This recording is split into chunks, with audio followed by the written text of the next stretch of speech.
नमस्कार दोस्तों, Manu short hand classes में आपका हार्दिक स्वागत है। दोस्तों, आउटलाइन व पीडीएफ के लिए आप हमारे टेलीग्राम चैनल को ज्वाइन करें। डिक्टेशन स्टार्ट होगी 90 शब्द प्रति मिनट ठीक 3 सेकंड बाद। स्टार्ट। कुछ देशों ने अपने यहाँ दुनिया भर के भ्रष्टाचारियों और कर चोरों के लिए वैध तहखाने बना रखे हैं। स्विट्जरलैंड उनमें एक है। वहाँ के बैंकों में दुनिया का कोई भी आदमी अपना खाता खुलवा और उसमें चाहे जितने पैसे जमा करा सकता है। वहाँ का कोई भी बैंक अपने ग्राहक से न तो यह पूछता है कि उसने जो पैसे जमा किए हैं वे कहाँ से आए।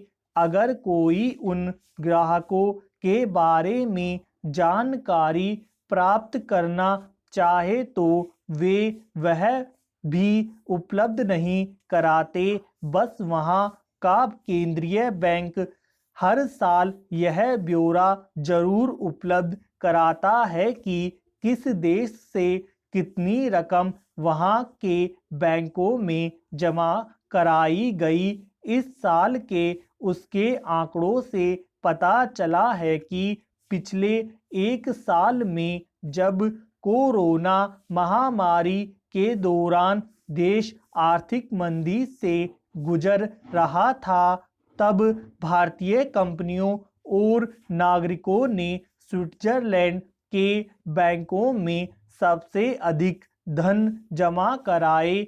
इस तरह पिछले एक साल में स्विट्जरलैंड के बैंकों में भारतीय कंपनियों और नागरिकों की कुल जमा रकम 2.55 स्विस फ्रैंक यानी 20,700 करोड़ रुपए हो गई है। यह आंकड़ा पिछले 13 सालों में सबसे ज़्यादा है। इसमें 4,000 करोड़ रुपए सीधे ग्राहकों द्वारा जमा कराए गए, 3,100 करोड़ रुपए से अधिक दूसरे बैंकों के जरिए स्थानांतरित किए गए, 16.5 करोड़ रुपए ट्रस्टों के जरिए और 13,500 करोड़ रुपए बॉन्ड और सिक्योरिटी जैसे विभिन्न विकल्पों के जरिए जमा कराए गए।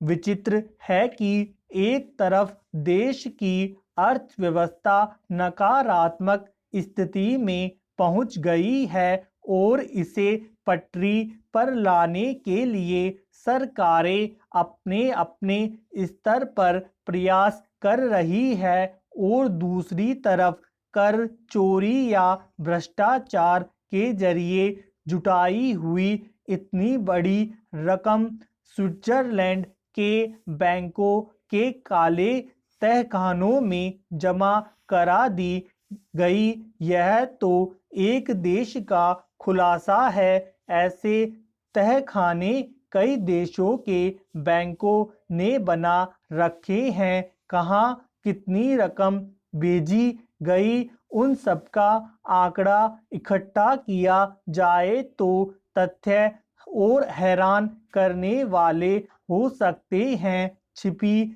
बात नहीं है कि ऐसे विदेशी बैंकों में चोरी छिपे जमा कराया जाने वाला धन किस तरह जुटाया और कमाया जाता है। इनमें से ज़्यादातर पैसा भ्रष्ट नौकरशाहों, राजनेताओं और बड़ी कंपनियों के होते हैं, जो घूस के माध्यम से या फिर करों की चोरी करके जुटाया गया होता है। उसे काला धन कहा जाता है।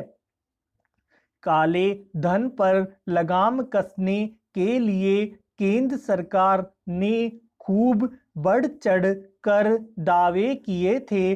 पहली बार सत्ता में आने से पहले के चुनावी घोषणा पत्र में तो उसने विदेशी बैंकों से सारा काला धन वापस लाने का भी भरोसा दिलाया था, मगर यह काम इतना आसान नहीं है।